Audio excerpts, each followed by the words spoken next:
제가 좀 한 이야기를 하고요. 그리고서 말씀을 읽고 그리고 기도를 할게요.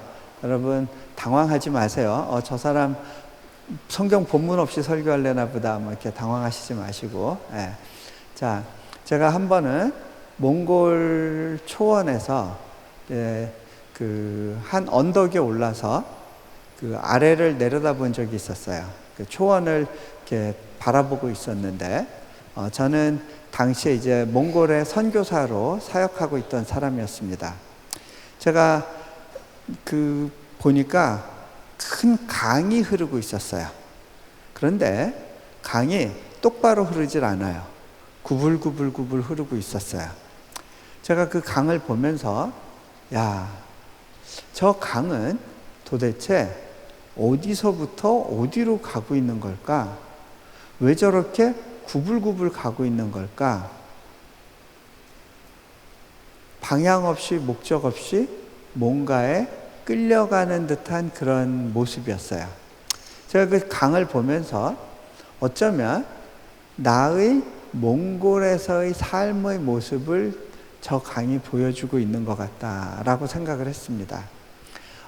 예전에 저희 삶은요, 곡선이 아닌 직선을 지향하는 삶이었어요. 소위 엘리트 코스를 밟으면서 질주하던 그런 삶이었습니다. 그래서 보면, 제가 예전에는 미국에서 있을 때 보스턴에서 워싱턴 DC까지 간다. 그러면 지도를 보고 어디가 최단거리인지를 확인하고 그 루트대로 가는 것에 익숙했었어요. 그러다가 잘못해서 아내가 지도를 보는 걸 깜빡하든지 그래서 엑싯을 지나치면 그게 그렇게 속상하고 분했어요. 저는 다른 사람들보다는 미리미리 준비하는 삶에 좀 익숙해 있었습니다. 그러다 보니까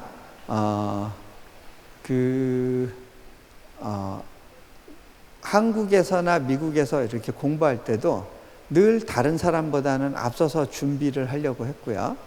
그렇게 했으니까 나름대로는 소위 명문대를 졸업하고 그 중에서도 제가 성적도 좋았고 그리고 이렇게 공부하면 되는데 라는, 저는 어떻게 보면 공부가 굉장히 쉬웠던 사람이었어요. 왜 그랬냐면 반응 안 좋은데. 자, 공부가 왜 쉬웠냐면 그거는 제가 하면 어느 정도 어떻게 하면 어떤 성취를 볼 수 있는지를 대강 이렇게 예측할 수 있었어요. 그러던 제가 이제 몽골에 선교사로 오게 됐어요. 하나님의 강권적인 인도하신 가운데 제 삶의 방향을 크게 바꿨습니다. 저는 제가 한 번도 선교사가 될 거라고 이렇게 생각하면서 공부해 본 적이 없었어요.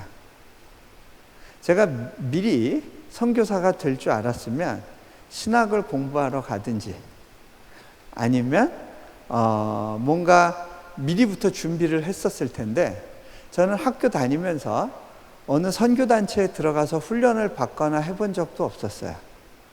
그냥 집, 학교, 교회 이런 삶을 살았던 사람이에요. 그런데 하나님의 인도하신 가운데 어느 날 선교사가 되어 있었어요. 제가 예측했던 삶과는 다른 삶 가운데서 하나님께서 몽골에서 저를 이제 훈련시키시기 시작했습니다. 어떻게 보면 저는 가장 준비가 안 된 선교사였는데, 몽골 국제대학교라는 대학교에서 이제 영어로 강의를 하는 일을 하게 됐고, 그리고 이레교회라고 하는 한 현지인 교회를 맡아서 이제 목회를 하게 됐어요. 학교 일도 바쁘고 또 목회 일도 바쁘고 이렇게 분주한 시간 가운데 제가 준비 없는 사람으로서 이렇게 사역을 하는 것에 대한 부담이 좀 있었어요. 그런데 하루는 제가 말씀을 전하는데 그 수요 예배 말씀을 전해야 되는데 아침에 무슨 말씀을 전할지를 가지고 이렇게 묵상하면서 이렇게 찾고 있었는데 그날 저의 머릿속에 떠오르는 한 성경 구절이 있었는데요. 그 내용은 제가 평소에 정말 이해가 안 된다라고 느껴지는 말씀이었어요. 내가 모르는 내용만 계속 머릿속에 맴돌았어요. 그게 어떤 거였냐면 사사기에 보면 사사기가 아니라 열왕기 상에 보면 한 선지자가 그 북왕국으로 가가지고 거기에서 북왕국 이스라엘에 가서 거기서 하나님의 심판의 메시지를 전하고 오도록 하나님으로부터 이제 명령을 받았는데 갔다가 오는 도중에 어느 한 곳도 들르면 안 되고 곧바로 내려와야 되고 어느 곳에 머물러서 대접을 받거나 하면 안 된다라고 하는 명령을 받았어요. 그런데 그 소식을 듣고 한 늙은 선지자가 그 임무를 완수하고 돌아오는 그 선지자를 불러요. 그리고 속여서 이렇게 이야기를 해요. 하나님께서 나한테 말씀을 주셨다. 당신을 대접하고 같이 있다 보내라고 말씀하셨다. 그래서 그 사람을 데리고 들어가서 이제 시간을 보내게 하고 그리고 이 사람이 돌아 나오다가 하나님의 명령을 어겼다는 이유 때문에 사자한테 뜯겨서 죽임을 당해요. 자, 저는 이 부분이 좀 이해가 안 됐어요. 하나님이 이 사람 속은 거 아는데 잘못한 거는 이 늙은 선지자, 거짓말한 사람이 나쁜 것 같은데 왜 나름대로는 열심히 하나님의 명령에 순종하려고 했던 이 사람이 이렇게 죽음을 맞이해야 됐을까? 이 부분에 대해서 제가 이해도 안 됐고 하나님 좀 너무하신 거 아니에요? 이런 마음이 있었어요. 자, 그런데요. 그 구절만 계속 생각이 나는 거예요. 다른 구절은 마음에 떠오르지 않아서 다른 내용을 가지고 이제 설교를 준비할 수가 없었어요. 수요 예배 이제 시간이 돌아왔고 제가 말씀을 전하러 앞으로 나가야 되는데 그때까지도 본문이 결정이 안 됐어요. 그래서 제가 우리 교인들한테 이렇게 이야기했습니다. 여러분, 제가 지금 계속해서 마음의 부담으로 오는 성경 구절이 있습니다. 이 구절을 가지고 설교해야 될 것 같은데 실은 제가 이 말씀에 대해서 충분히 이해를 하지 못하고 있습니다.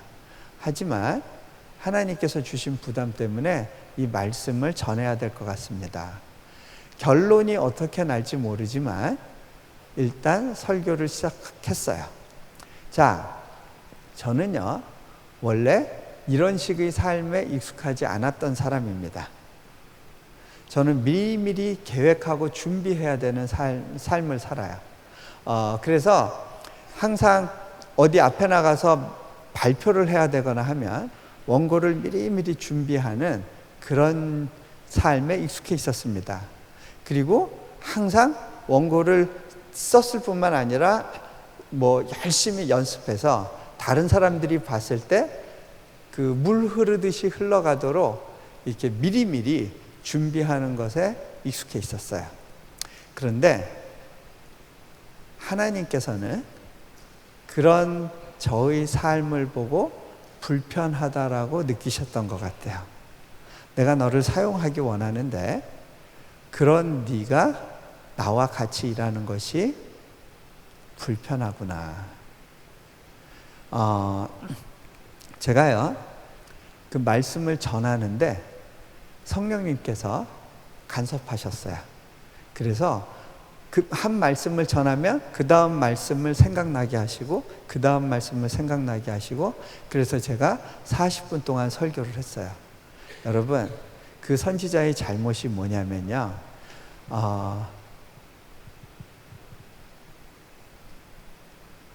모르는 거, 여러분, 모르는 게 죄가 될 수 있더라고요. 많은 사람들이요, 특히 우리 한국의 정서에서는요, 모르는 건 죄가 아니라고 생각을 해요. 그런데요, 하나님을 모르는 것, 생명의 말씀을 모르는 것, 그것이 죄가 돼요.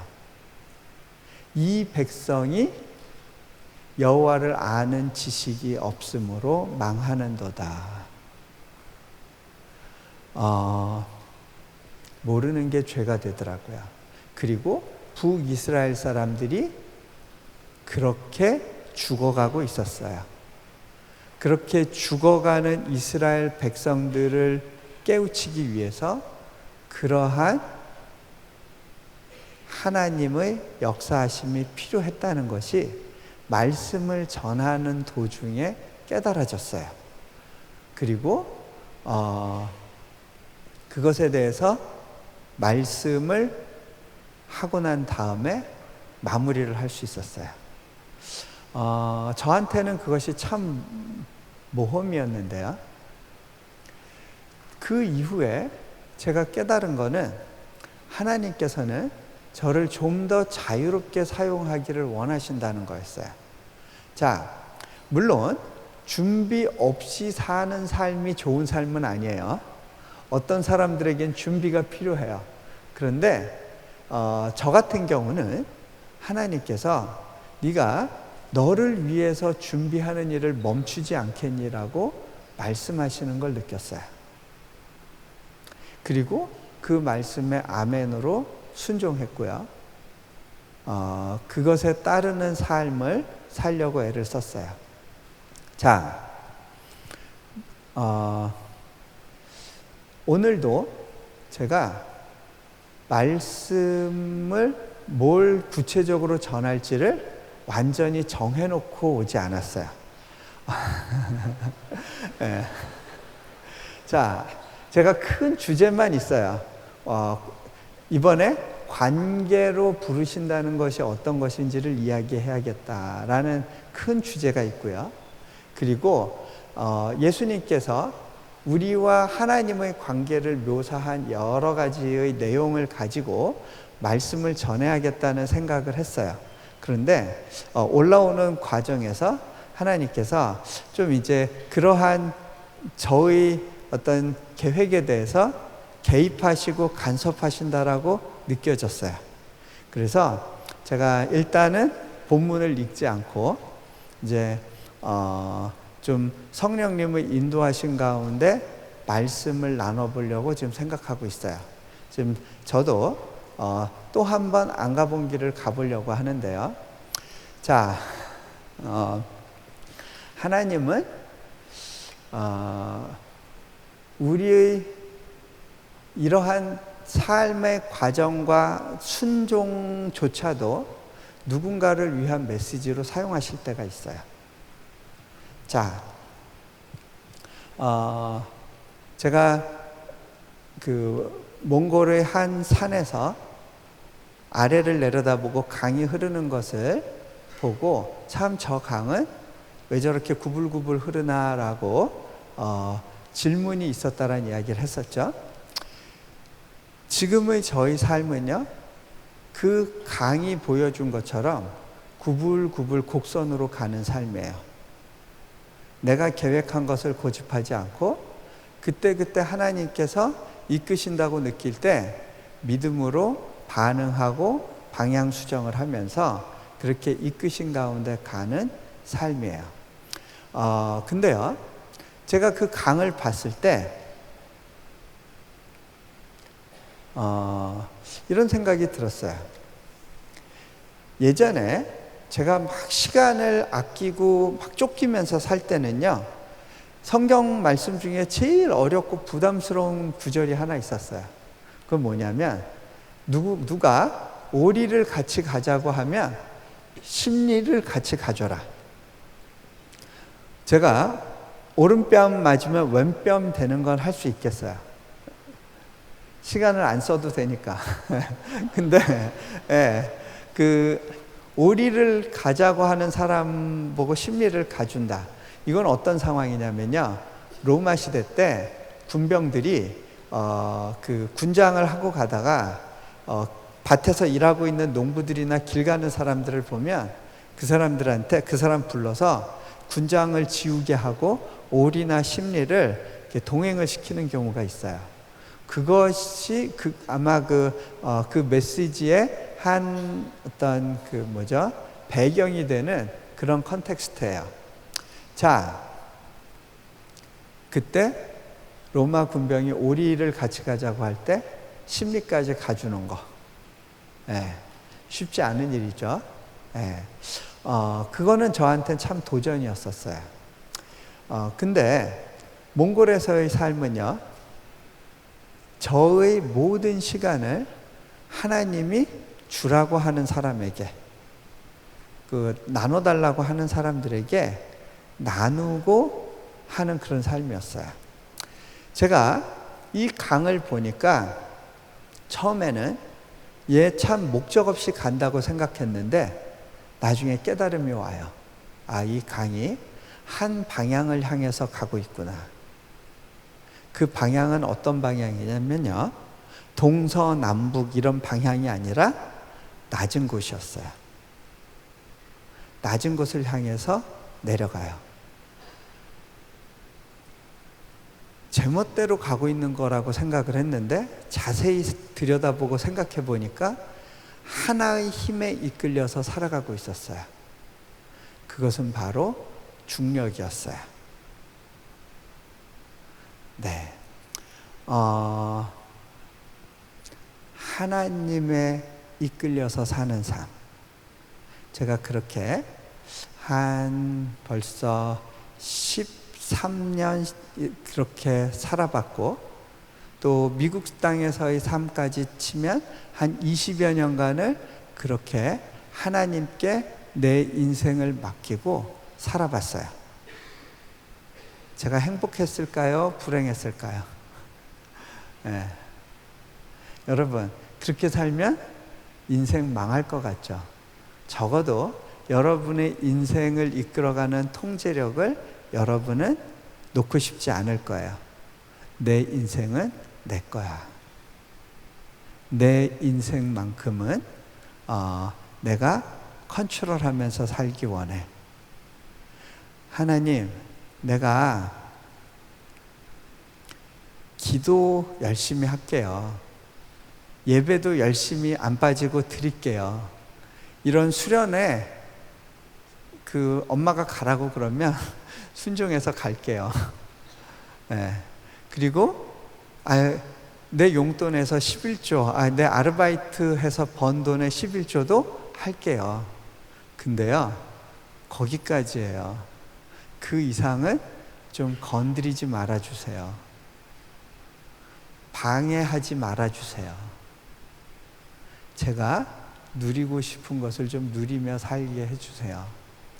그것이 혹시 여러분이 신앙에 대해서 반응해 왔던 모습이었다면 오늘 한번 제 얘기를 좀 더 들어봤으면 좋겠어요. 자,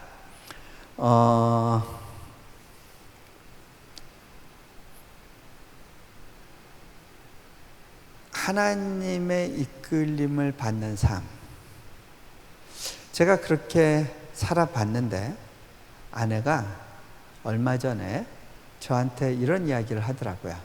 여보, 우리가 참 선교지에 나올 수 있었던 건 우리 인생에 있어서 가장 큰 축복이었던 것 같아요. 무엇보다도 내가 확실하게 축복이라고 느끼는 건 당신이 예전보다 훨씬 좋은 사람이 되었다는 거예요. 예. 여러분, 아내가 좋은 사람이 됐다고 하면 성공한 거죠. 예. 여러분, 그게 얼마나 어려운 일인지 여러분 결혼해 보면 알아요. 예. 자,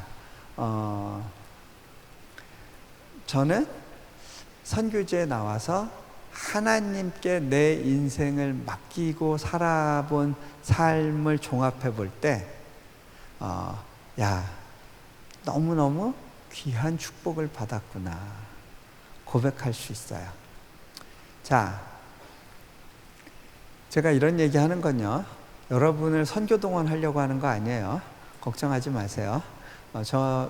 여기 있는 사람 불러갈 생각 없어요.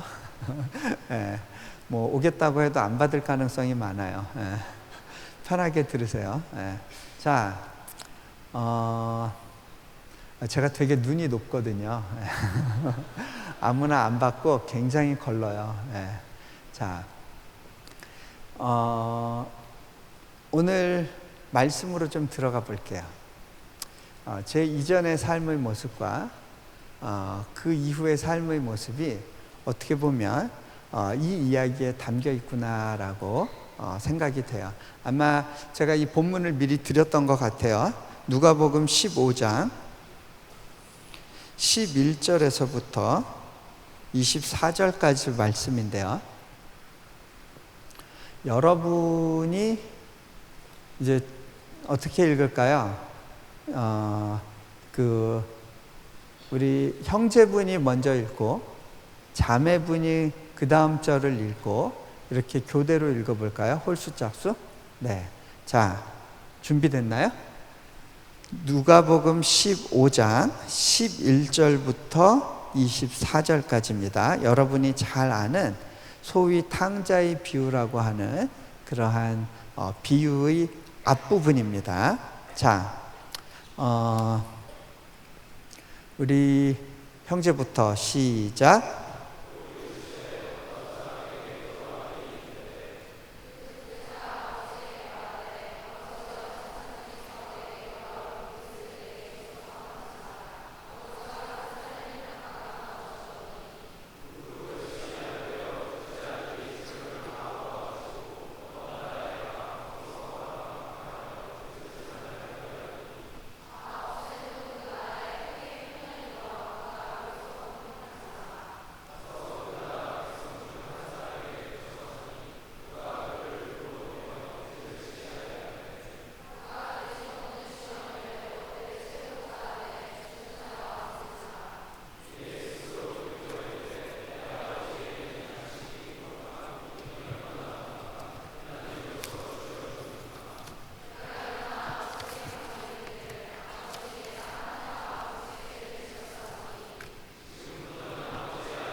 아멘. 감사합니다.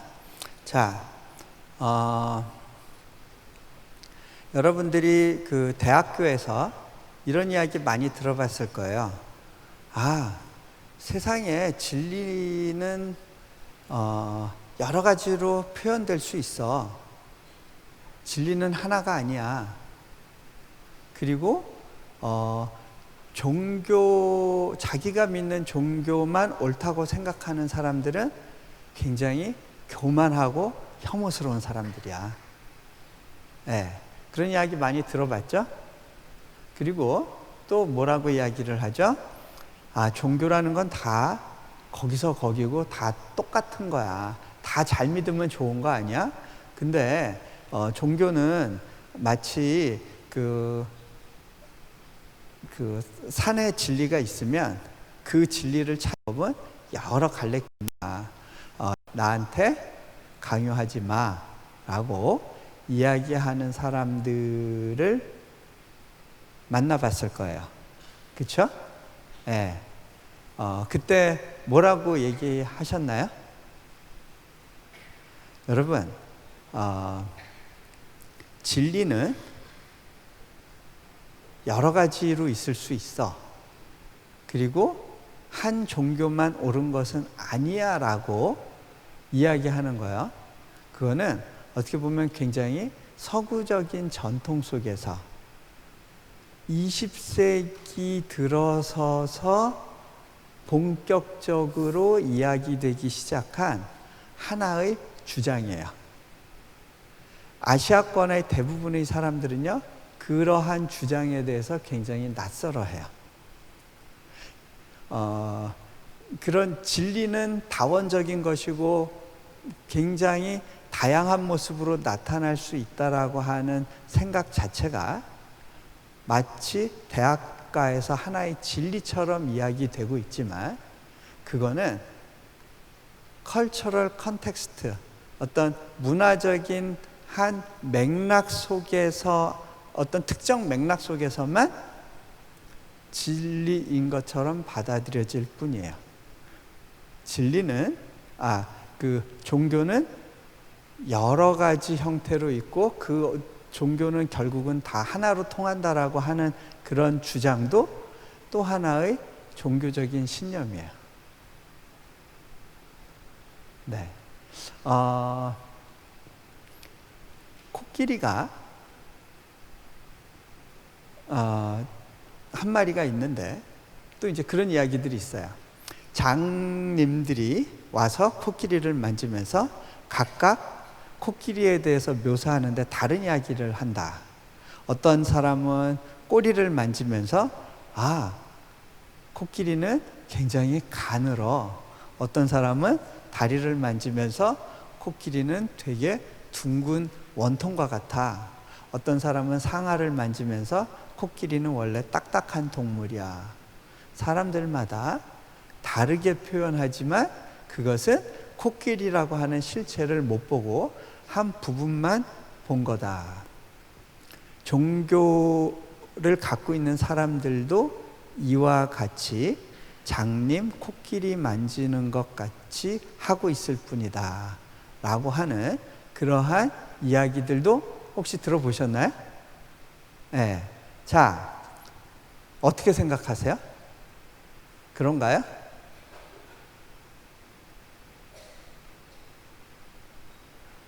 자, 그 얘기는 무슨 얘기예요? 그 얘기를 하는 사람은 자긴 장님이 아니고, 종교를 갖고 있는 사람들은 다 장님이라는 전제 속에서 이야기를 하고 있는 거예요. 자기는 코끼리 전체를 볼 수 있다라고 하는 믿음을 갖고 있어요. 그리고 많은 사람들은 그렇게 할 수 없다라고 하는, 내가 당신들보다는 우월하다고 하는 입장에서 이야기를 하는 거예요. 어떻게 보면 굉장히 객관적으로 자기를 객관화시키는 것 같은데 굉장히 주관적이면서 교만한 이야기예요. 네. 종교가 편협하다라고 주장하는 사람들도 어떻게 보면 하나의 편협성을 갖고 있는 거예요. 그것도 또 하나의 종교적인 주장이에요. 자, 저는요, 적어도 그런 얘기를 하려면 각 종교에 대해서 좀 알아야 되잖아요. 그죠? 다 이해해 본 경험이 있어야 되잖아요. 저는 종교에 대해서 제법 공부를 많이 했어요. 왜냐하면 제가 학부 전공이 중국사였고 석사 전공이 중앙아시아사였고 그 다음에 박사 과정에서는 이슬람사를 공부했어요. 그래서 세계의 주요 종교에 대해서는 전반적인 공부를 다 했어요. 근데요, 일반 다른 종교와 기독교가 다른 점이 있습니다. 네.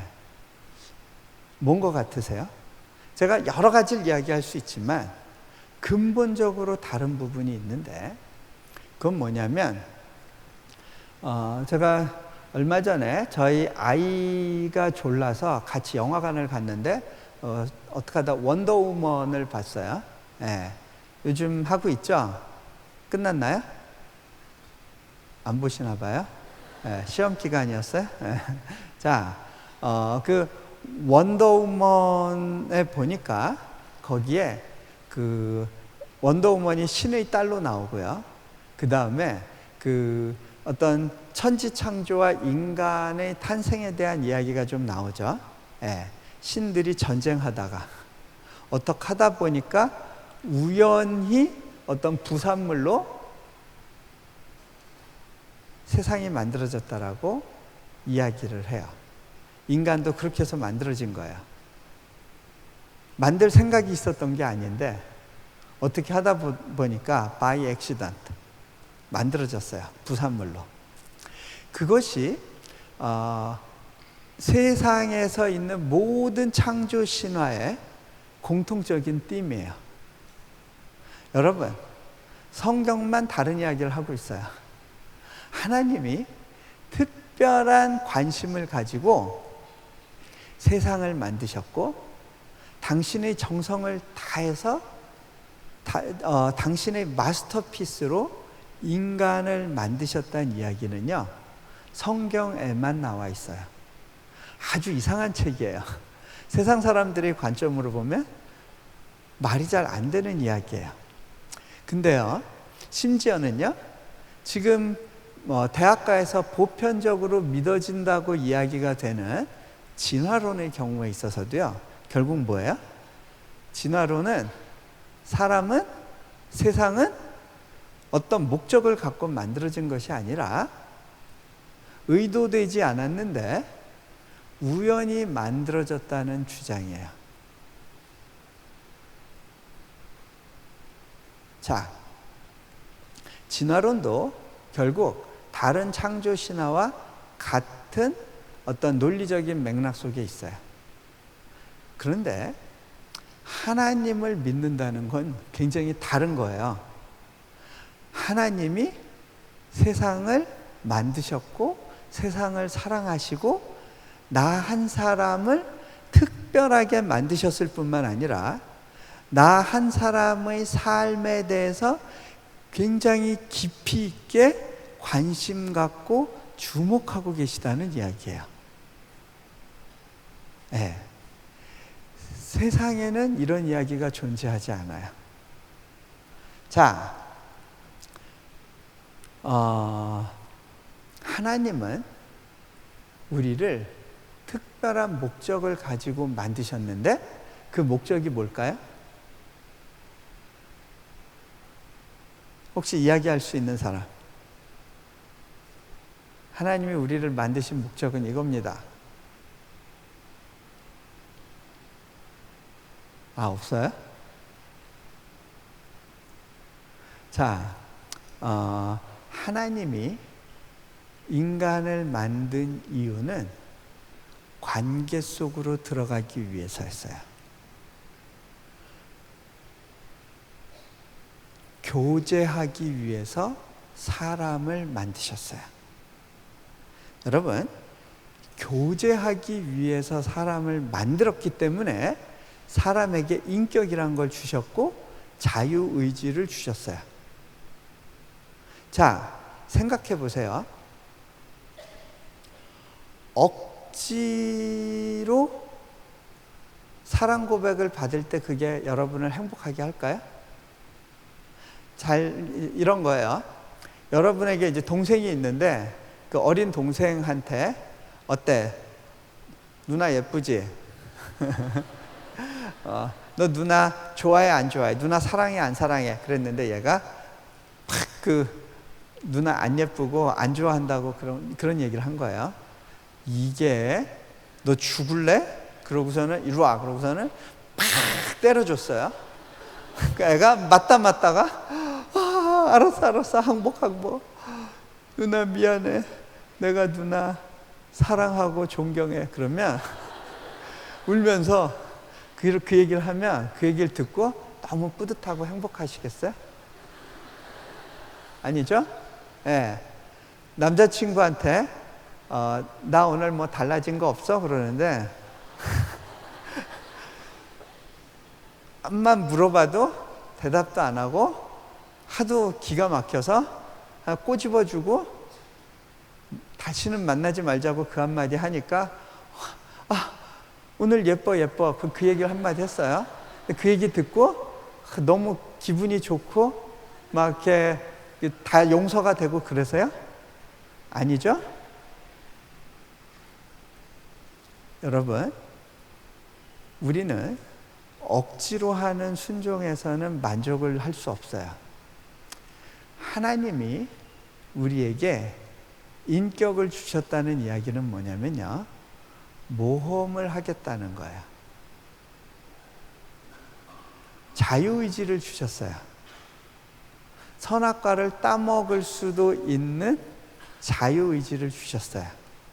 그 이야기는요, 그렇게 해야지만 온전한 교제와 관계가 이루어진다는 걸 하나님은 아신 거예요. 자, 한번 생각해 보세요.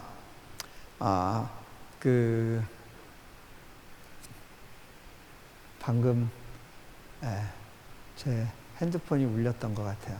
죄송합니다. 자,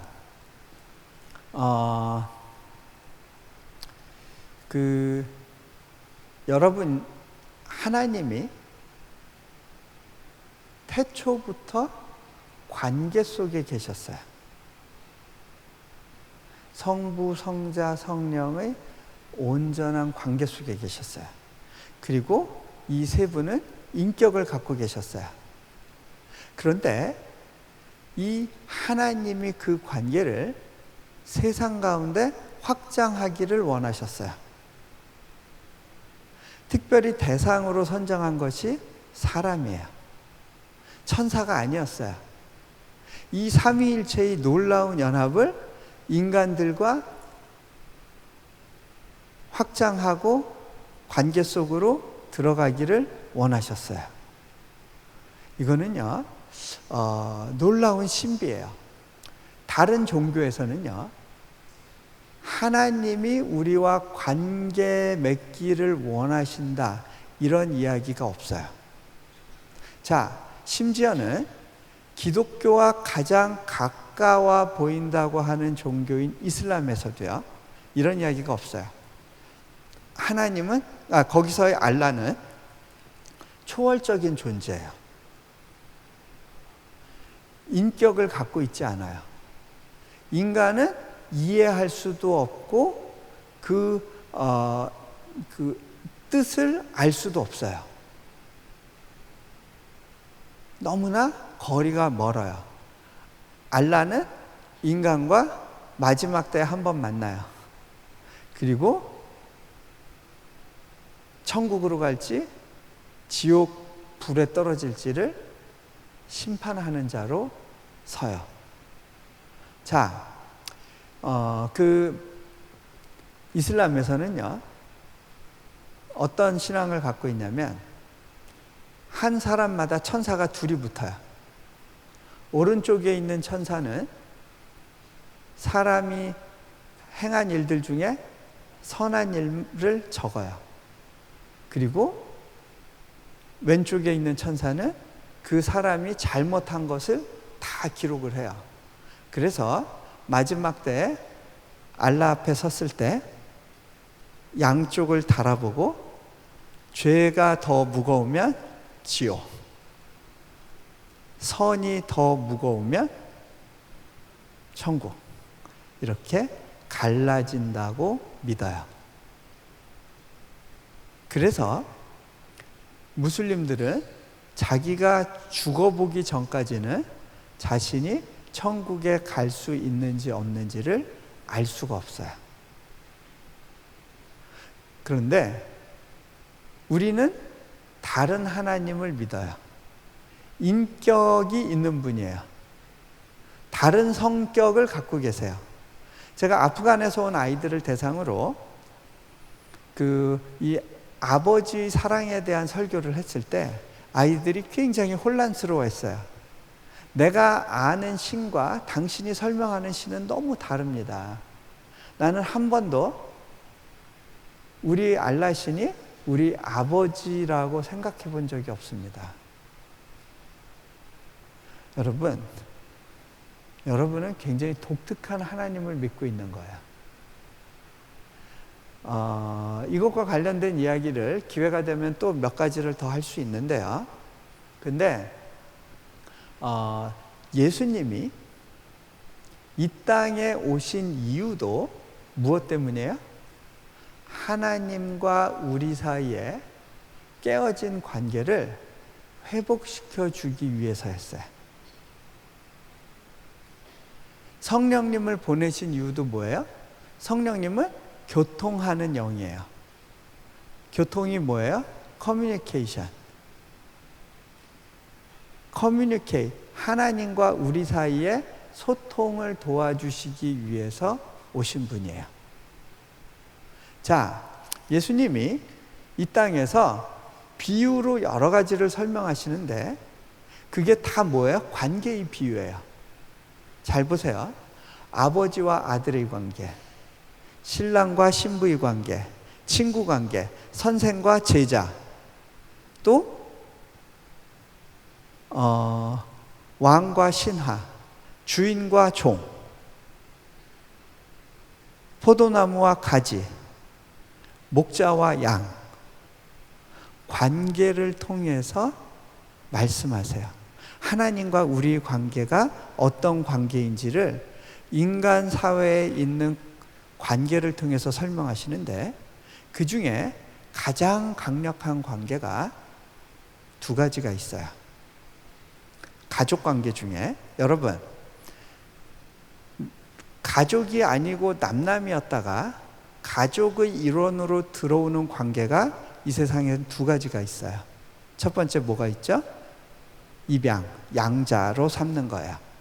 두 번째, 결혼을 통해서 한 가족이 되는 거예요.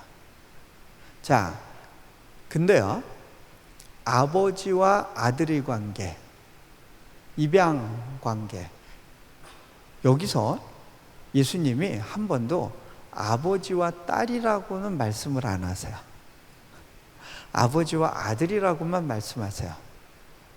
자, 그 얘기는 여성들은 2등 성도라는 의미일까요? 아니에요. 자, 서운해 하시지 마세요. 왜 아들이라고 하느냐면 아들에게만, 유대 사회에서는 아들에게만 유산이 상속이 됐어요. 약속이 있는 관계를 설명하기 위해서 아들을 이야기한 거예요. 그래서 여성들도 누구로 부르심을 받느냐면 아들로 부르심을 받아요. 반면에 남자들이 좀 불편한 관계가 있어요. 신부로의 부르심. 예. 기회가 되면 신부로 부르심을 받는다는 게 어떤 느낌인지 이제 남자들이 이해할 수 있도록. 근데 남자들은 그거 한참 설명해줘도 아마 이해가 어려울 거예요. 그죠? 예. 여성분들한테는 그게 굳이 설명이 필요 없는데. 예. 그래서 제가 보면 여성분들이 훨씬 신앙적인 성숙이 빠른 것 같아요. 남자들에 비해서. 예. 자, 오늘 이야기는요, 아버지와 아들의 이야기예요. 자, 여러분이 이 본문을 여러 번 읽었을 거예요. 초중고등학교 때 익숙했던 말씀일 텐데 제가 이 말씀을 조금 더 깊이 있게 한번 풀어볼게요. 자, 오늘 말씀에 보면 둘째 아들이 아버지에게 와서 이야기를 해요. 아버지, 내게 돌아올 유산의 몫을 미리 앞당겨 주세요. 여러분, 이 불효자식이잖아요, 이 사람. 이 지금 아버지한테 하는 이야기가 뭐냐면, 유산을 미리 주세요 하는 이야기는, 아버지, 실은 저 아버지하고 같이 살 생각은 없어요. 아버지랑 같이 사는 건 좀 되게 불편해요. 저 아버지 별로 안 좋아해요.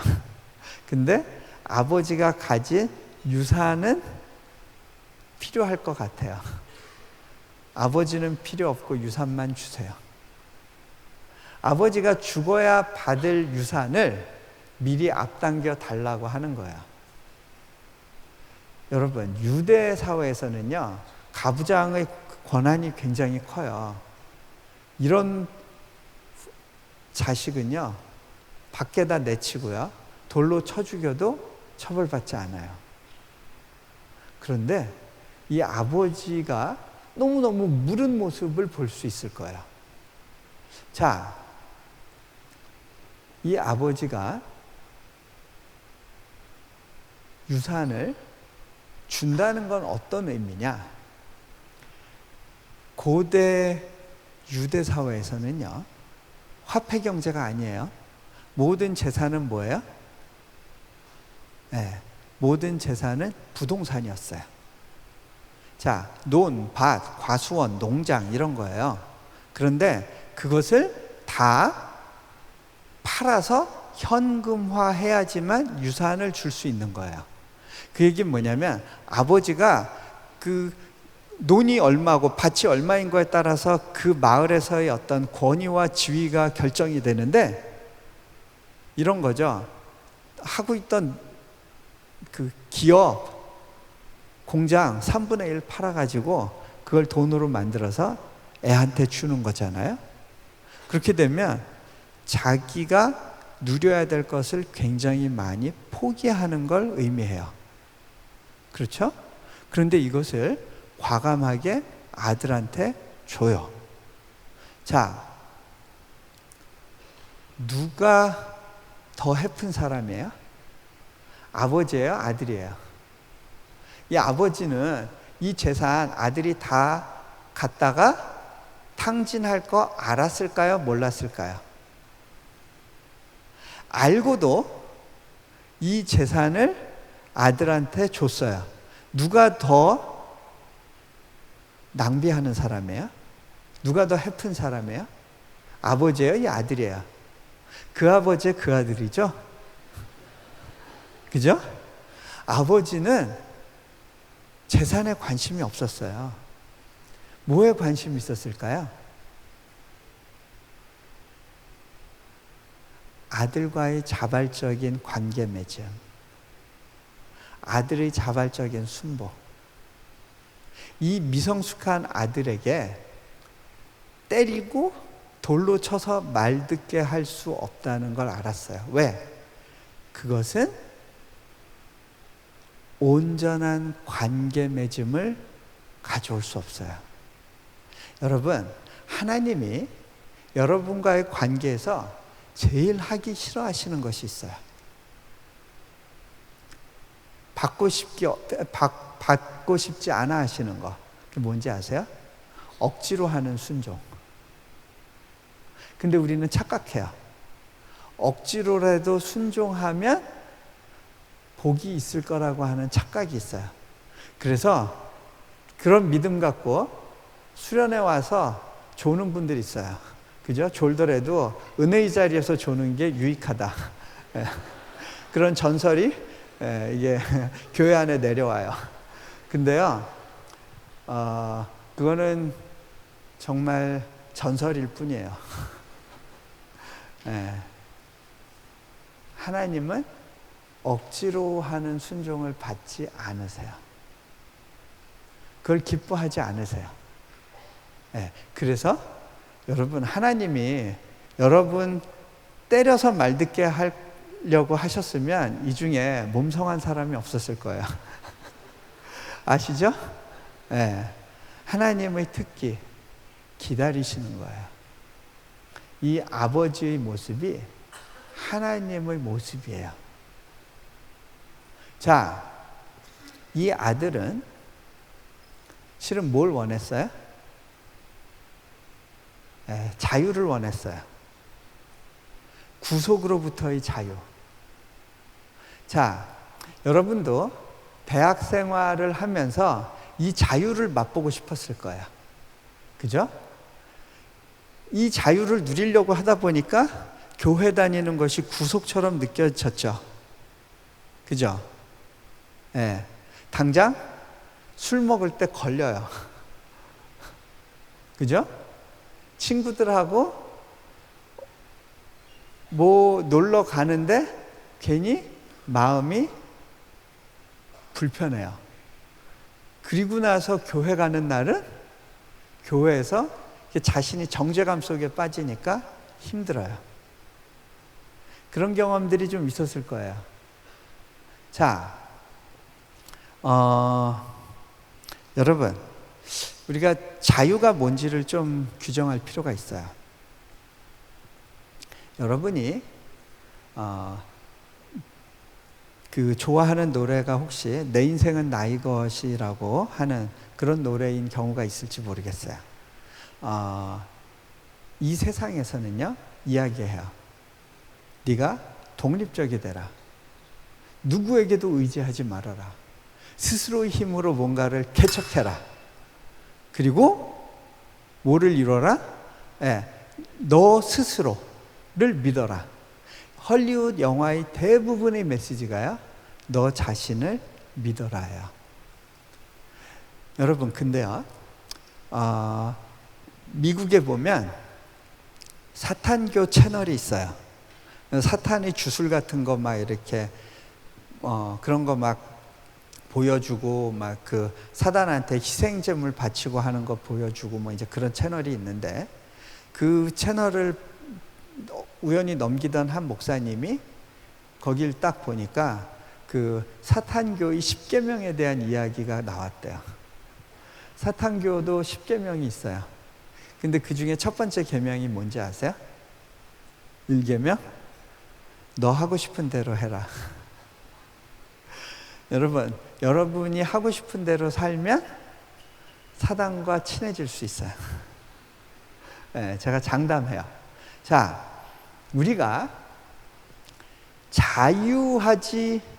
자유를 원하기 때문에 교회에 나오는 것이 힘들다고 느껴지는 분들이 있을지 모르겠어요. 근데요, 여러분이 하나님을 믿는 것이 구속일까요? 자유일까요? 솔직히 얘기해 보세요. 구속이에요? 자유예요? 자, 여러분, 결혼 생활이 구속이에요? 자유예요? 예? 안 해보고 답을 못 하겠죠? 그럼 제가 좀 바꿔볼까요? 여러분, 연애가 자유예요? 구속이에요? 네? 네, 구속. 네. 근데 왜 구속되고 싶어지죠? 여러분, 근데요, 제가 결혼을 했는데 깨달은 것이 있어요. 구속되어짐을 통해서 진정한 자유가 주어지더라고요. 모든 여성들과의 관계에서 그 어떤 가능성으로부터도 자유할 수 있게 돼요. 그죠? 예. 그리고 외로움으로부터 자유하게 돼요. 예. 혼자만의 생활로부터 자유하게 돼요. 근데요, 그건 구속이에요. 여러분, 내가 누군가와 결혼해서 살면 그 다음에 허락받지 않고 제 마음대로 밖에 나가서 외박하고 친구들과 여행 다니고 놀러 다니고 할 수 있어요, 없어요? 안 되죠? 남자도 여자도 그게 안 돼요. 예. 구속되어져야 돼요. 근데요, 그게 우리에게 있어서 또 다른 가능성을 열어줘요. 자, 물고기를 한번 예로 들어볼까요? 물고기가 물속에서 노는 걸 보고서 쟤를 자유하게 건져줘야겠다. 쟤는 물속에 갇혀 살잖아. 그러고 그물로 걔를 낚아가지고 물 밖으로 내보내면 물고기가 고마워할까요? 야, 나는 자유야, 그런가요? 또 다른, 여러분, 물고기는 물 속에 있을 때 자유할 수 있어요. 그렇죠? 네. 자, 그리고요, 여러분 안에 있는 어떤 잠재력과 가능성이 발현되기 위해서는 여러분이 훈련이란 걸 받아야 돼요. 그죠? 여러분이 구속되는 어떤 시간을 지나야 돼요. 거기서 오는 여러분의 잠재력의 자유가 있어요. 자유라고 하는 것과 구속이라는 것이 서로 반대말이 아닐 수 있어요. 자, 이 아들은 아버지와의 관계가 구속이라고 느꼈어요. 그리고 자유하길 원했어요. 그리고 아버지를 떠났어요. 자, 이렇게 아버지를 떠난 삶이 갖게 되는 문제가 있어요. 자, 뭐냐면요, 이거는 마치 뭐와 같냐면 아담이 선악과를 따먹은 거예요. 선악과를 따먹는다는 건 뭐냐면, 내가 예전에는 하나님의 눈으로 세상을 보고 하나님의 마음으로 세상을 느끼고 내가 하나님처럼 살기를 원했고 하나님과 교제 속에서 삶의 의미를 발견했다면, 이제는 내 스스로 판단하고 내가 내 삶의 주체가 되겠다고 하는 그러한 주장이에요. 자, 그런데요, 성경에서는 그것을 죄라고 이야기해요. 죄라는 건요, 여러분이 이게 영어로는 sin이 있고 crime이 있잖아요. crime은 범죄를 의미하죠. 뭔가 이렇게 법을 어기는 걸 말해요. 근데 이 sin이라는 건 뭐냐면요, 이 관계적인 거예요. 하나님과의 관계에서 이탈하는 거. 하나님 없이도 스스로 세상을 살아갈 수 있다라고 믿고 그렇게 살아가는 그 모든 생각과 행위가 다 죄예요. 관계로부터 이탈하는 거, 그게 죄인 거예요. 자, 당장 그렇게 독립하려고 했던 아담이 첫 번째로 경험하는 건 뭐예요? 수치심이에요. 불안하고 두렵고 부끄러웠어요. 죄된 상태의 특징이 뭐냐면요, 불안하고 두렵고 부끄러운 거예요. 자, 그래서 잎사귀로 자기를 가리려고 했어요. 근데 그게 가려지던가요? 햇빛이 나면 말라 없어져요. 이 죄된 상태가 이런 건데요, 제가 조금 더 설명을 할게요. 아담은 하나님과의 관계 속에서 그 자체만으로 행복하고 만족할 수 있었어요. 자, 하나님이 사람을 만드실 때 하나님 닮은 형상 같은 구멍을 만드셨어요. 그 구멍이 클까요? 작을까요? 하나님을 닮았으면 엄청 크겠죠. 우리에게 그 빈 공백이 있어요. 그거는요, 하나님의 자리이기 때문에 하나님으로만 채워질 수 있어요. 그것을 다른 것으로 채우려고 할 때 우리는 결핍을 느껴요. 이 하나님이 채워주시는 것, 가장 기본적인 인간의 욕구가 두 가지가 있어요. 그게 뭐냐면요, 첫 번째로는 안정감이에요. 내가 안전하다고 느끼는 건데, 그런 감정인데, 주로 어떨 때 그런 걸 느껴요? 내가 사랑받을 때, 내가 누군가와 공감되어질 때, 내가 소통할 수 있고 누군가가 나에 대해서 인정해주고 반응한다고 느낄 때, 특히 여성들한테 이러한 감정이 중요해요. 이 안정감이 채워지지 않으면 불안하고 두려운 거예요. 자, 반면에 남자들에게 있어서 중요한 게 뭐냐면 존재감이라는 거예요. 존재감 또는 중요감. 그건 뭐냐면 이런 거예요. 남들이 나를 알아준다는 마음, 남들이 나를 가치 있게 여겨준다는 것, 남들이 나를 존중해 준다고 하는 느낌. 네. 그게 없을 때 남자들은 좌절하고 절망해요. 때로는 죽고 싶은 생각이 들기도 할 수 있어요.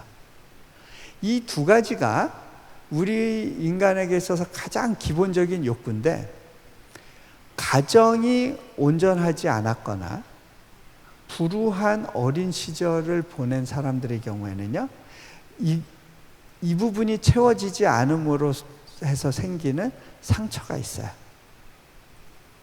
여러분의 부모님 또는 할아버지 세대가 보면 좀 왜 저렇게만 생각하시고 왜 저렇게 이상하게 구실까라고 느껴지는 경우들이 있을 거예요.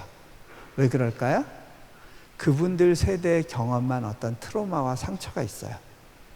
특히 전쟁을 경험하신 분들 같은 경우 그 대부분의 분들이요, 불안감 때문에 충동적으로 움직여요. 그분들을 이끄는 강력한 힘이 뭐냐면 그 두려움이에요. 그러니까 사람들은요, 그것이 하나님으로부터 채워질 수 있다라는 가능성을 생각하지 못하기 때문에 다 자기 스스로 노력해서 자기를 가려야 된다고 생각을 해요. 여러분 가운데 부모님의 공부 압박으로 굉장히 힘들었던 분들이 있을 거예요. 근데요, 우리가 많은 경우 이 두려움이 있거나 어떤 그 자아에 있어서 안정감과 존재감을 상실하게 되면요, 그것을 얻어내기 위해서 애쓰고 노력하게 돼요. 때로는 자녀하고 부모하고의 관계에서 이 자녀의 퍼포먼스가 이게 자신의 자존감과 투영되는 경우가 있어요. 그러면 힘들어져요. 여러분의 그 가정에서의 수많은 어려움과 아픔의 순간들이 있었을 거고요. 여러분이 겪고 있는 여러 심리적인 어떤 반응과 두려움이 있었을 거예요.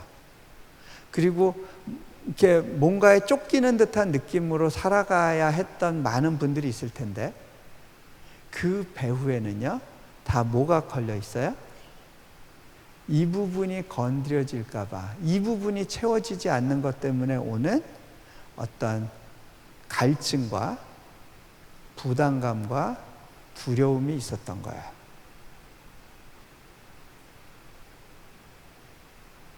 여러분은 어떤 때 두려워하고 어떤 때 분노하고 어떤 상황이 벌어질 걸 굉장히 힘들어하는지를 한번 생각해 보세요. 자, 그런데요, 여러분의 존재감과 안정감은 여러분의 퍼포먼스를 통해서는 채울 수가 없어요.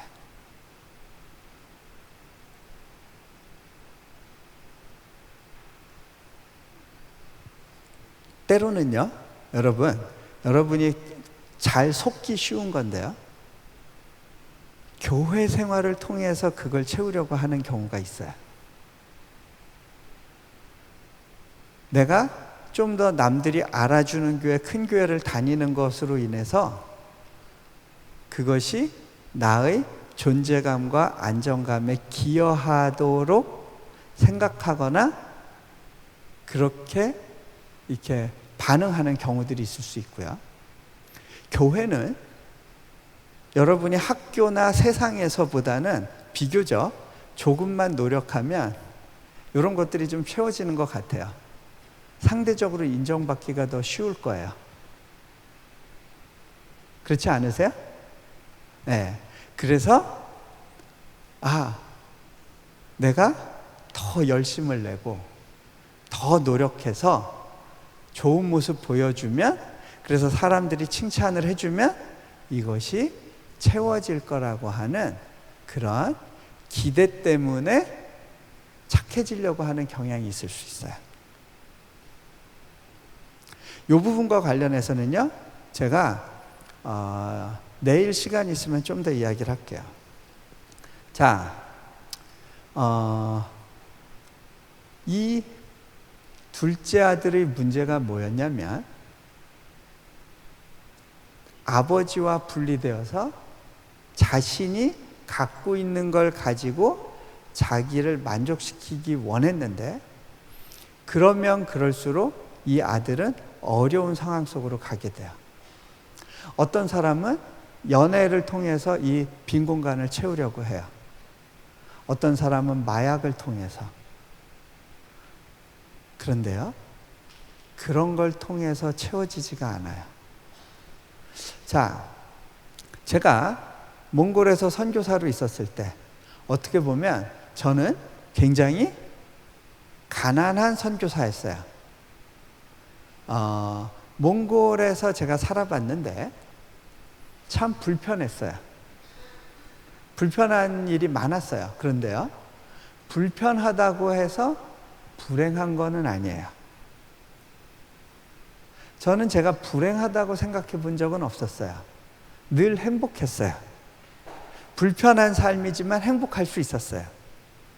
많은 사람들이 불편한 걸 싫어하는 이유가 불편한 것이 흉이 되어서 누군가한테 얕잡아 보이지 않을까라고 하는 두려움 때문에 힘든 거예요. 그렇죠? 왜 넓은 아파트를 가야 되고 왜 더 좋은 차를 타야 되는지 아세요? 그게 다 뭐 하는 거예요? 자기를 가리고 싶은 거예요. 남들이 나를 무시하지 못하도록 방어막을 치는 행위인 경우가 많아요. 특히 여러분의 윗세대는 어쩔 수 없이 그런 어떤 내적인 빈곤 가운데 그런 씨름들을 하면서 더 하면서 살아온 경우들이 많아요. 제가 한국에 나오면 많은 분들이 저한테 저 좀 꼭 만나주세요 하고 이렇게 요청을 했었어요. 그런 분들 중에는 너무 힘들어요. 제발 좀 도와주세요. 그렇게 이야기하는 분들 가운데 다 크리스찬이었어요. 어떤 분은 명문대 교수기도 했고, 어떤 분은 의사 선생님이기도 했고, 또 어떤 분은 재벌 2세기도 했고, 어떤 분은 연예인이기도 했고, 그런데 제발 기도해 주세요 하고 울먹여요. 저는 가진 게 없는데요, 제가 그분들을 보면 그분들이 참 불쌍해 보이고요, 제가 너무너무 부요한 사람이란 걸 깨달았어요. 여러분, 뭔가를 가지고 있어야 안전한 것이 아니고요, 뭔가를 세울 수 있어야 내가 이 존귀히 여김을 받는다는 생각을 갖게 되는 게 아니더라고요. 자, 돼지우리. 우리가 하나님 이외에 다른 것으로 내 삶을 채우고 만족을 얻으려고 할 때 가게 되는 곳이 돼지우리예요. 자, 여러분, 하나님이 여러분에게 지금 네가 애쓰고 노력하고 얻으려고 하는 그 노력을 중단하고 내게 오렴이라고 이야기하실 때 하나님께서 여러분의 것을 뺏기 위해서 그러시는 게 아니에요.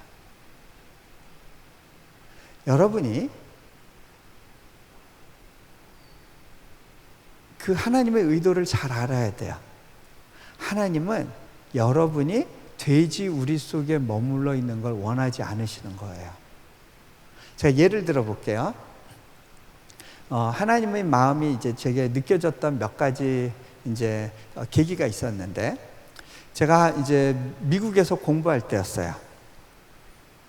미국에서 있던 시절, 저희 아이가 4살이 됐을 때 둘째 아이가 태어났어요.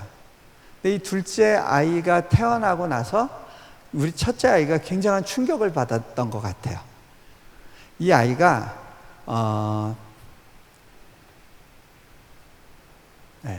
제가 시간을 저희 아이가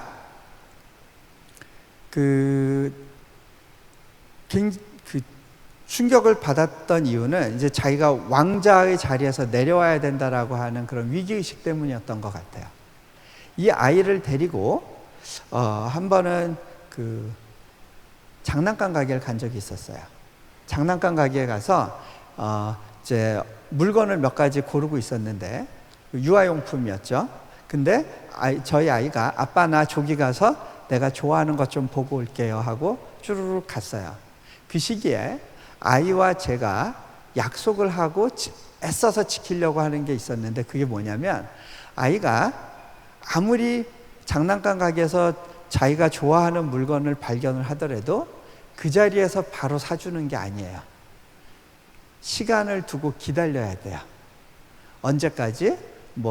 땡스기빙이나 성탄절이나 생일이나 특별한 날까지 기다렸다 선물을 받는 그런 이제 훈련을 하고 있을 때였어요. 제가 돈이 없는 유학생이기 때문에 그렇게 한 것만은 아니에요. 아이가 기다릴 줄 알도록 훈련시켜 줘야 된다라고 하는 부모로서의 책임감 때문에 그렇게 했어요. 자, 물건을 다 고른 다음에 동현아, 우리 이제 집에 갈 시간인데 이리 오지? 그랬더니 아이가 오는데 뒤에 뭘 이렇게 숨겨 갖고 와요. 딱 오면서 저한테 심각한 표정으로 이렇게 얘기해요. 아빠한테 보여주고 싶은 게 있어요. 근데요, 아빠 이거 안 사주셔도 돼요. 그냥 보기만 하세요. 근데요, 안 사주셔도 돼요란 그 말이 제 마음에 와서 딱 박혔어요. 왜냐하면 얘가 지금 동생 생기고 마음이 힘들 텐데 뭐라도 좀 보상으로라도 좀 도와주고 싶다라는 생각을 할 때였거든요. 근데 얘가 안 사주셔도 돼요 그러는데 뭐냐고 좀 보자고 그랬어요. 그때 걔가 닌자 거북이 그 캐릭터를 좋아하고 있었는데 그 닌자 터틀 색칠 공부 책이었어요. 컬러링북. 그래가지고 제가 그거를 보고 얼마 하지도 않는 거 제가 아이를 끌어안으면서 물어봤어요. 동현아, 너 이거 갖고 싶어? 아빠 이거 사줄까? 정말?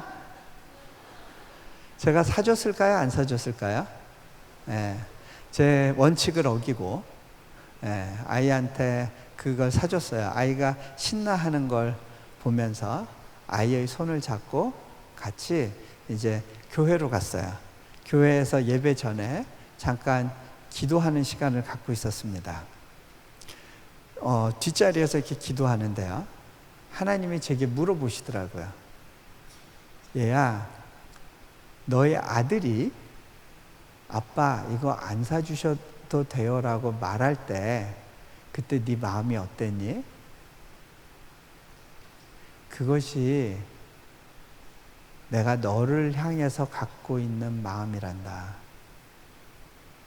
하나님이요, 여러분을 구속하기 위해서, 여러분 것을 빼앗아가기 위해서, 여러분을 종으로 만들어서 순종시키기 위해서 여러분에게 뭔가를 내려놓으라고, 네가 지금 추구하고 있는 걸 내려놓으라고 말씀하시는 게 아니에요. 자, 제가 또 하나 예를 들어 드릴게요. 내려놓음 책을 쓰고 난 다음에 그 내용이 그 지하철에 많이 이렇게 뭐 무슨 행복 편지 뭐 이렇게 해가지고 많이 붙었던 적이 있어서 여러분들한테는 익숙한 예화일지 모르겠는데, 한 번은 그때가 아이가 한 3돌이 채 안 됐을 때였어요. 그때 토이스토리가 막 이제 그 미국에서 유행하고 있었는데, 저희 아이에게 그 버즈 라이디어가 우상이었어요. 그래서 버즈 라이디어 인형을 사고 싶어 했는데, 이제 성탄절까지 기다리게 했죠. 그리고 크리스마스 전전날 아이 손을 잡고 그 가게에 가서 물건을 고르게 했어요. 아이가 가더니 자기 키만큼 높은 그 인형 하나를 갖다 탁 집었어요. 그리고서는 띠뚱띠뚱하고 이제 나오는데 앞이 안 보여서 걸려 넘어지겠더라고요. 동현아, 아빠가 대신 들어줄게. 안 된대요. 자기가 들어야 된대요. 막 이러고 가고 있는데 어디서 멈춰야 됐죠? 자, 계산대 앞에서 서야 됩니다. 제가 아이한테 그 인형 잠깐 아빠한테 달라고 했어요. 계산을 해야 되니까. 그런데 애가요, 갑자기 사색이 되면서 막 울기 시작하는 거예요. 안 된다고, 자기 절대 안 뺏긴다고 그러면서 그걸 꼭 붙잡고 울고 있어요. 동현아, 네 거 뺏으려는 거 아니야. 아빠가 이걸 너한테 사주고 싶은데 그러려면 네가 잠깐 이거 아빠한테 맡겨야 돼. 계속 울어요.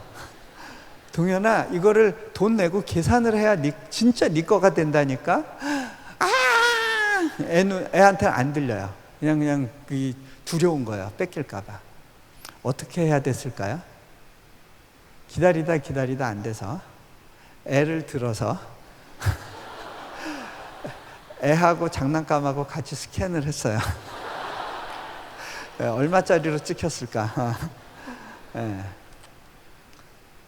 우리가 때로는 이런 짓을 하고 있어요.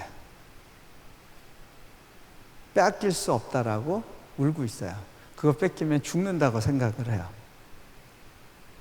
근데 하나님은요, 여러분이 들고 있는 그것을 당신 것으로 하고 싶은 생각이 없어요.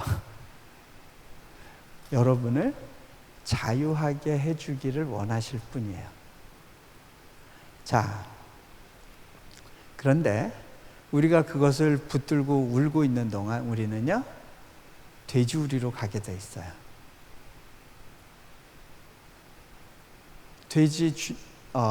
돼지가 먹는 쥐염 열매로 배를 채우려고 해도 채울 수 없는 결핍의 상태예요. 왜? 여러분의 그 빈 공간을 채워봐요.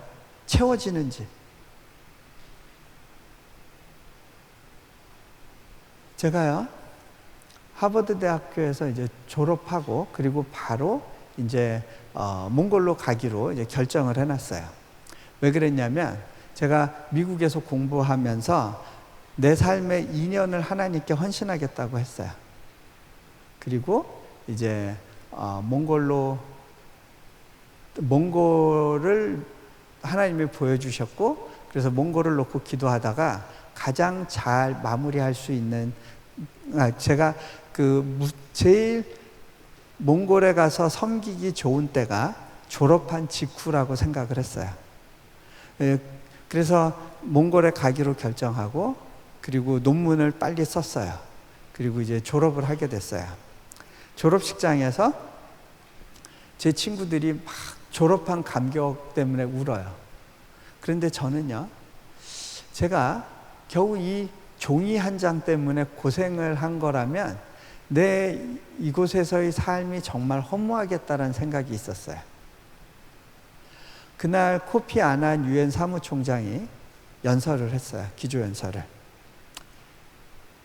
반기문 사무총장 이전 분이에요. 근데 이제 그 뒤에 많은 기라성 같은 분들이 앉아 있었어요. 저도 옛날에는 그 자리에 오르는 것이 제 꿈이었어요. 그리고 거기에 오른다면 자아가 실현될 거라고 느꼈고, 그렇게 되면 사람들이 나를 인정해 줄 거라고 생각했었을 것 같아요. 그런데 그날은요, 그런 생각이 들었어요. 내가 열심히 애써서 저 자리에 오른들 과연 내가 행복할까? 그때 오히려 허무해지지 않을까?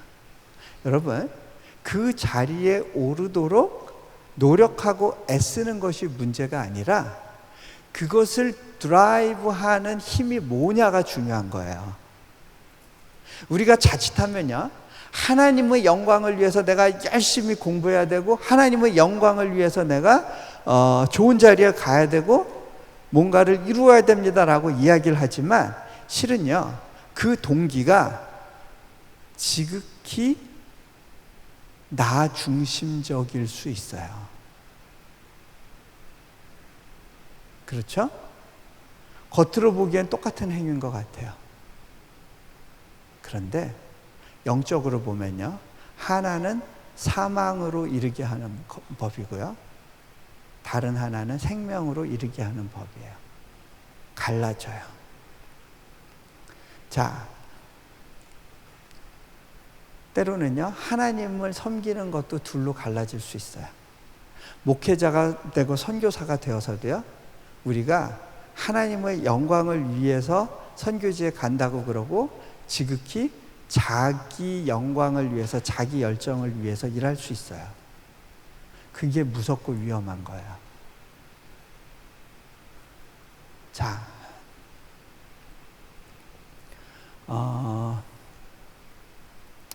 이 아들 돌아와야 돼요. 어떻게 돌아올 것이냐? 제가 한 가지 예를 들어 드릴게요. 저희 큰아이 얘기가 오늘 많이 나오는데, 저희 큰아이가 이제 2살 때였나? 이제 기저귀를 이제 떼야 될 시기가 다가왔는데, 그때 얘가 이제 자의식이라는 게 생겼어요. 그러다 보니까 자기가 싼 똥에 대해서 부끄러운 거예요. 기저귀에다 똥 싸놓고 그 똥을 엄마 아빠가 치워줄 때 이게 별로 이렇게 자존심 상해하는, 막 자기가 자기 똥 냄새 맡고 막 이러고 예, 정말 그런 시기가 있었어요. 그런데 얘를 하루는 제가 이제 그 학교에서 공부 마치고 돌아왔는데, 얘가 갑자기 아빠 오는 소리를 듣더니 후다다닥 어디론가 도망을 가서, 우리 방에 있는 침대가 있으면 침대와 벽 사이에 공간이 있는데 그 속에 쏙 들어가서 숨었어요. 요 녀석 봐라. 동현아 어딨니? 모르는 척하고 불렀어요. 예. 자기 없대요. 동현이 없어. 없구나. 근데 이게 뭐지? 근데 제가 보니까 지금 냄새가 나고 있는 거예요. 이 녀석 쌌구나. 상황 파악이 됐어요. 그리고 숨은 거예요. 왜 숨었을까요? 아빠가 내가 싼 똥을 보고 나를 무시할지 몰라. 아빠한테 창피하다. 이 창피함 때문에 가서 숨은 거예요. 자존심 상한다는 거죠. 네. 근데요, 암만 불러도 안 나오는데 그렇게 되면 문제가 생겨요. 첫 번째, 아이는요, 자기가 싼 똥을 스스로 해결할 수 있는 능력이 있다 없다? 없다.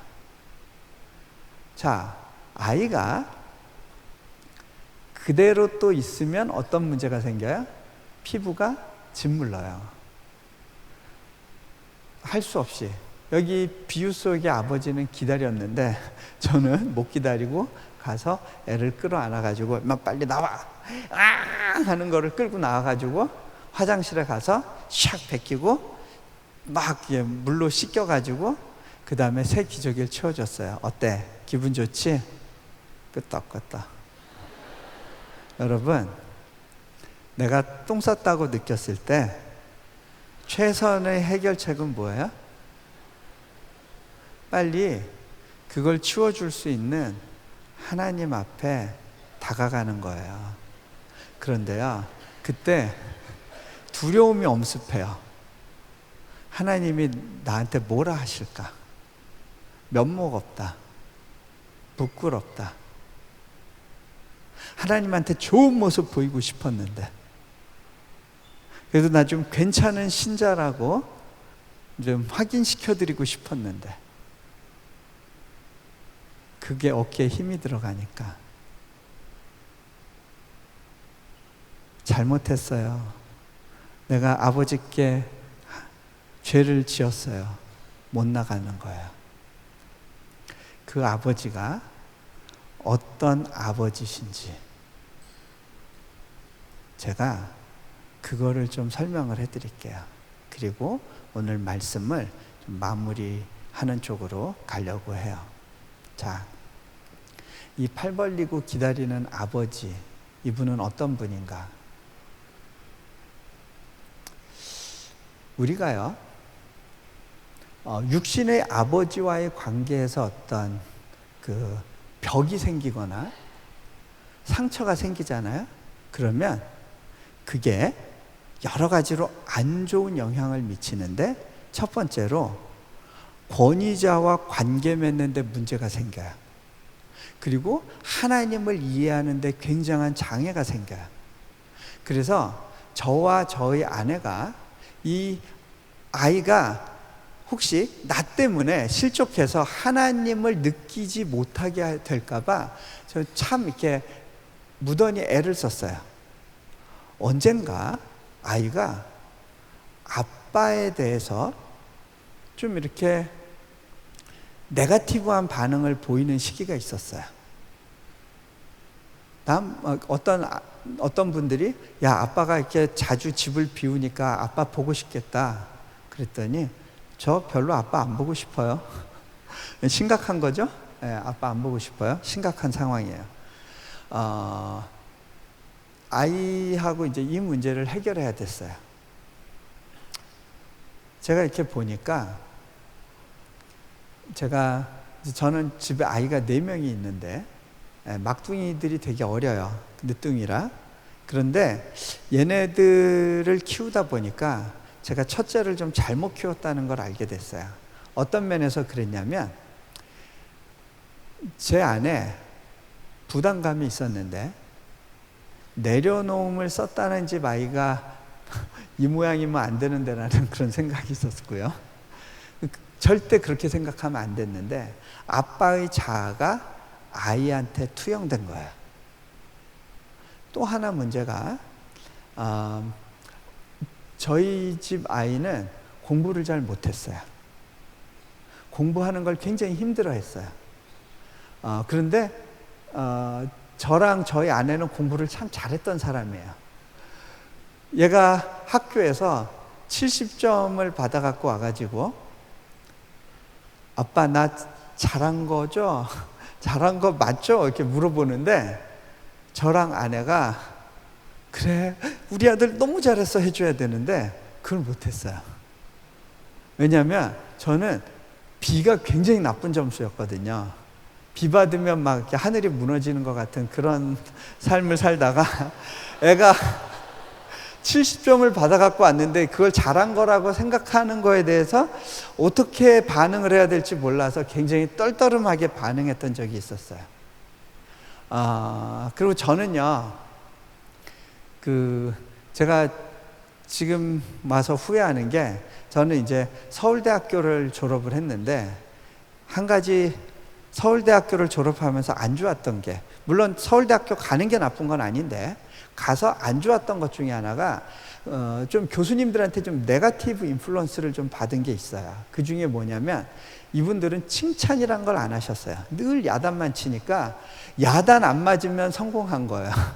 야단 안 맞고 졸업했으면 굉장히 훌륭한 거. 그래서 야단 안 맞는 게 목표인 그런 학교 생활을 한 적이 있었어요. 그러다 보니까 아이한테 막 적극적으로 칭찬을 못 하겠더라고요. 근데 그것 때문에 아이한테 어려움이 생겼다는 걸 느꼈어요. 제가 저를 보니까 아들은 아빠를 능가하고 이길 때 쾌감을 느껴요. 그죠?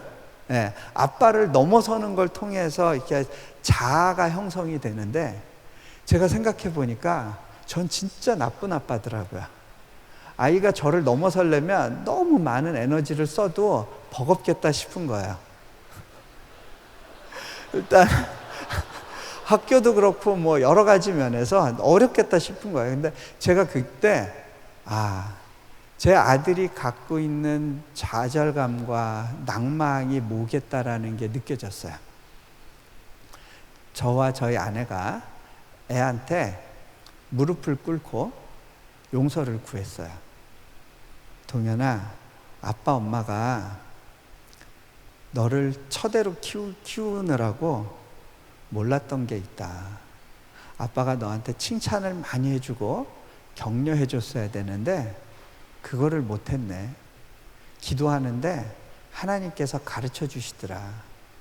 아빠가 참 너한테 미안하다. 근데 있잖아, 아빠는 칭찬하는 게 너무 서투른 사람이야.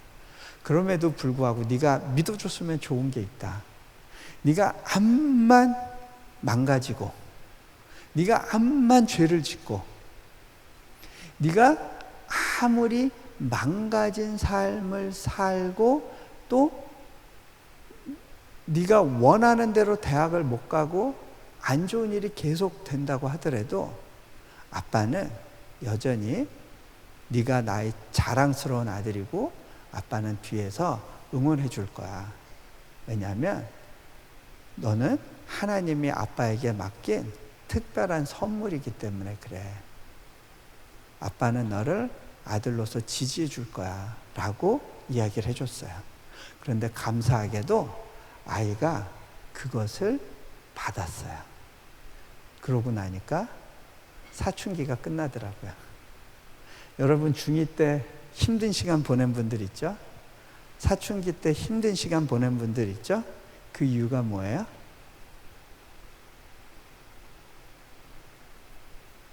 이 존중감과 안정감의 문제 때문 아니에요? 그거가 생겨나지 않을 것 같은 거에 대한 두려움, 그것이 건드려지는 거에 대한 짜증, 그렇지 않았나요? 자, 저 펭귄 얘기하고 마무리하려고 그러는데요. 제가 한 번은 TV를 보다가 TV를 잘 안 켜는데 집회 중에 그날따라 호텔에 있는 TV를 켜고 싶었는데 그 미국 TV였는데 미국에서였는데 쭉 채널이 지나가다가 디스커버리 채널에 걸렸는데 제가 그냥 그거 켜놓고 딴짓하고 있었어요. 근데 그때 그 다큐멘터리를 하나 하게 됐는데 그 다큐멘터리가 엠퍼러 펭귄 이야기였어요. 여러분 혹시 황제 펭귄 이야기 아세요? 네. 그 황제 펭귄은 그 남극에 사는 펭귄들이에요. 근데 특별히 황제 펭귄들은 부성애가 굉장히 강해요. 남극은 굉장히 추운 곳인데 거기서 암컷이 알을 낳으면 수컷이 그 알을 받아서 이 바닥에 떨어지면 알이 얼어요. 그러니까 발로 받아서 두꺼운 배지방으로 덮어가지고 새끼를 부화시켜요. 그리고 새끼를 돌봐요. 추운 겨울, 이렇게 블리자드가 이렇게 몰아치게 되면 그 새끼를 품고 에너지를 내서 그 새끼를 보호하는 일을 아빠가 해요. 왜 아빠가 그걸 하느냐? 생존 자체가 위협을 받는 시기에 엑스트라 에너지를 내서 새끼를 돌보는 건 힘센 쪽이 해줘야 돼요. 그러면 엄마 펭귄들은 뭐 하느냐? 아빠들이 새끼를 돌보는 동안 바닷속에 가서 물고기를 잡아요. 그리고 와서 그걸로 새끼를 먹이는 일을 해요. 그래서 엄마가 사냥을 나가는데, 그때 보니까 그 TV에서 그 프로그램을 제작하기 위해서 몇 년에 걸쳐서 그 펭귄 새끼들을 데려다가 키우면서 이 키운 새끼들을 펭귄 군락지에 보내서 이제 짝짓고 살게 이렇게 하고, 그들의 삶을 이제 여기에 그 어깨에 달린 그 GPS 장치하고 카메라를 통해서 촬영을 하면서 그렇게 다큐멘터리를 찍은 거예요. 그런데 이 GPS 장치를 한 어미 펭귄이 물속에 들어가서 물고기를 잡다가 물 밖으로 나왔는데, 그 펭귄을 노리고 있었던 천적이 있었어요. 바다사자. 확 달려들어서 어깨 축지를 물었는데, 아마 이 카메라 때문에 입이 꽉 안 닫힌 것 같아요. 이 어미 펭귄이 파다다닥 하고 입 밖으로 이렇게 빠져나와가지고 쭉 미끄러져서 저쪽 얼음벽에 가서 부딪혔어요. 그때 다른 펭귄들이 막 놀래서 막 튀는데, 이 바다사자가 그 펭귄을 향해 달리다가 다른 펭귄이 튀어오르니까 그 펭귄을 물고 물속으로 들어갔고요. 물 밖으로 막 수많은 어미 펭귄들이 뛰어 올라가지고 순식간에 샥 사라져 버렸어요. 순간 보니까 정적이 흐르고 있고, 그 카메라 앵글에는 딱 그 저기에 처박혀 있는 어미 펭귄만 보였어요. 어미 펭귄이 잠시 후에 일어났어요. 그리고 몸을 추스리더라고요. 보니까 어깨 축지에서 피가 흘러요. 바닥에도 피가 묻어 있어요. 그런데 이 어미 펭귄이 띠뚱띠뚱 하면서 어디론가 계속 걸어가요. 눈보라가 치는 가운데 얘는 가다가 배를 바닥에 대고 밀면서 가는데, 거기에 핏자국이 묻어나요. 저 녀석 저렇게 오래 가다가 지쳐서 탈진해서 죽을 텐데, 저렇게 피를 흘리면 추위를 이길 수 없을 텐데 왜 자기 몸을 돌보려 하지 않고 어디론가 저렇게 가고 있을까 궁금했어요. 한참을 가는데 나중에 눈보라가 그치고 어느 둔덕이 나왔는데, 그 얼음 둔덕 위에 올라가서 이 어미 펭귄이 아래쪽을 내려다 봤는데요, 거기에 이제 햇빛이 비치면서 수많은 애기 펭귄들이요 째째째째째 하면서 막 돌아다니고 있는 거예요. 펭귄은 한 번에 1년에 한 번밖에 아이를 못 낳아요. 근데 이제 자기 새끼를 이제 찾아야 되는데, 제가 걱정했어요. 제가 어떻게 새끼 찾을까? 저렇게 많은 중에 저거 새끼 찾다가 한나절 걸리겠다라고 싶었어요. 지금 여기 모여있는 분들보다 더 많은 새끼 펭귄들이 막 돌아다니는데 보니까 얼굴이 다 똑같이 생겼어요. 못 찾겠다고 싶었는데, 근데 얘가 어미 펭귄이 찍찍찍찍 하니까 저쪽 구석에서요 한 놈이 막 옆을 밀치면서 전진 앞으로 하고 있는 거예요. 막 머리를 들이밀면서 막 달려와요. 아, 저놈이구나. 새끼가 저놈이구나. 아니, 태어난 지 얼마 안 됐고 엄마하고 별로 관계도 없었을 텐데 엄마 목소리를 정확하게 기억해요. 제가 그때 성경 구절이 하나 떠올랐어요. 내 양은 내 음성을 듣는다라고 하신 예수님 말씀이에요. 그 녀석이 막 달려오는데 어미 펭귄이요 그 녀석을 향해 가더니 탁 덥석 끌어안아요. 피나는 그 어깨 축지로 끌어안아요. 그러더니요 뱃속에서부터 잡아온 물고기를 꺼내서 그를 잘게 썰어서 새끼한테 먹이고 있어요. 아, 이 녀석 죽다 살았잖아요. 그리고 지금 에너지가 필요하잖아요. 자기부터 몸을 돌보고 살아야죠. 그런데 이 펭귄이 그렇게 전속력으로 한 곳을 향해 달려온 유일한 이유가 뭐였는지 아세요? 내 새끼야, 지금 배고프지 않니?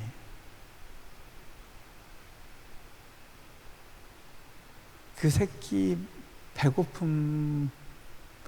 배고플까봐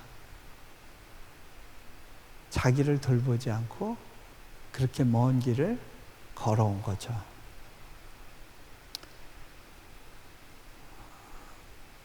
여러분, 그 펭귄 어미한테 그런 마음을 넣어준 분이 누굴까요? 여러분, 그 마음을 갖고 있어야지만 그 마음을 넣어줄 수 있어요. 여러분의 어머니, 아버지한테 여러분을 사랑하고 키우고 헌신할 수 있는 마음을 주신 분이 누굴까요? 하나님이에요. 하나님이 어미의 마음을 안다고 그러세요. 자, 여러분, 그 아버지에게로 돌아가는 것이 그것이 해답입니다. 여러분이 교회 생활을 하면서 하나님 필요합니다라는 고백은 해봤을 거예요. 그죠? 하나님 필요합니다. 그런데요, 여러분 수학 시간에 필요 조건, 충분 조건 배웠죠? 여러분에게 있어서 하나님의 필요 조건이기만 한 분이 있을 거예요. 천국 가기 위해서는 하나님이 필요해. 필요 조건. 그런데요, 하나님으로 충분하다는 고백을 해본 적이 있으신가요? 여러분, 믿음은 거기서 시작하더라고요.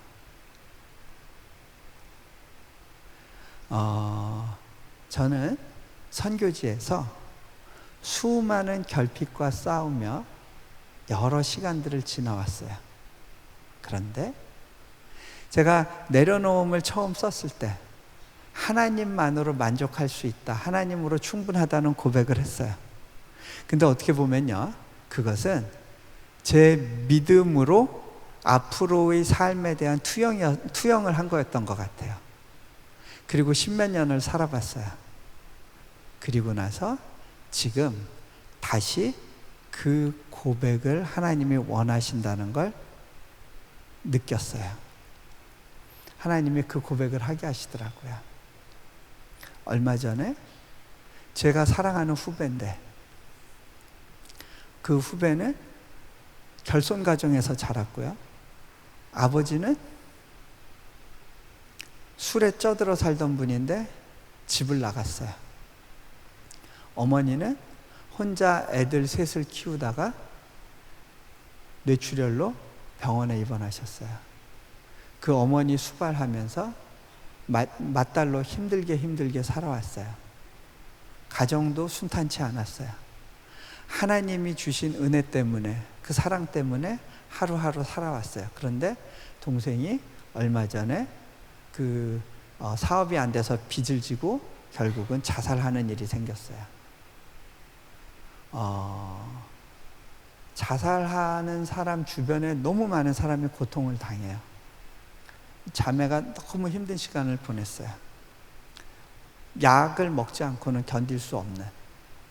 하나님, 내가 그토록 가정을 위해서 기도했는데 하나님께 원망하는 시간도 있었어요. 제가 그 자매하고 통화하면서 이야기했어요. 너 하나님이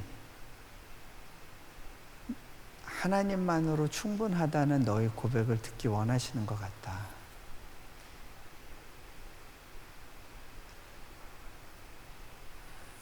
너는 믿음이 있었다고 생각했는지 모르겠지만 하나님이 너를 보호해 줄 때는 네가 해피하고, 그렇지 않다고 느끼면 낙담하고 좌절하고 하나님 어디 계시냐고 하고 왜 이런 상황을 주느냐고 힘들어하는 시간이 있었지. 그런데 너 이제 새로운 도전이 너에게 주어진 것 같다. 하나님만으로 충분하다는 고백을 할 수 있겠니?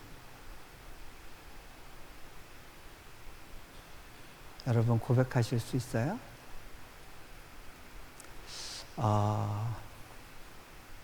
제가 앞으로 진행되는 수련회 기간 동안에 하나님으로 정말 충분할 수 있었던 제 삶의 이야기와 함께 또 다른 관계에 대한 이야기들을 나누려고 해요. 그런데 여러분 꼭 경험해야지만 고백할 수 있는 건 아니더라고요. 그 펭귄 엄마의 사랑, 그 사랑으로 다가오시는 그 하나님 안에 안기는 것만으로 충분하더라고요. 다른 것이 더 필요 없더라고요. 하지만 그것이 필요 없다라고 고백함에도 불구하고 하나님이 앞으로 주시고 싶으신 것들이 많을 거야. 근데요, 하나님이 주시는 그것 때문에 하나님이 충분한 것이 아니에요. 하나님과 관계 맺는 그것만으로 여러분 정말 충분할 수 있어요. 그것이 믿음의 시작이에요. 자, 여러분이 그것을 고백하지 않는 한 여러분은 이 둘째 아들로 살아갈 수밖에 없어요. 이 둘째 아들은요, 교회 밖에 있는 사람의 이야기가 아니에요. 교회 안에 있는 성도의 이야기예요. 어쩌면 우리들의 이야기예요. 이 시간에 일단 기도하고 마무리하길 원하는데요.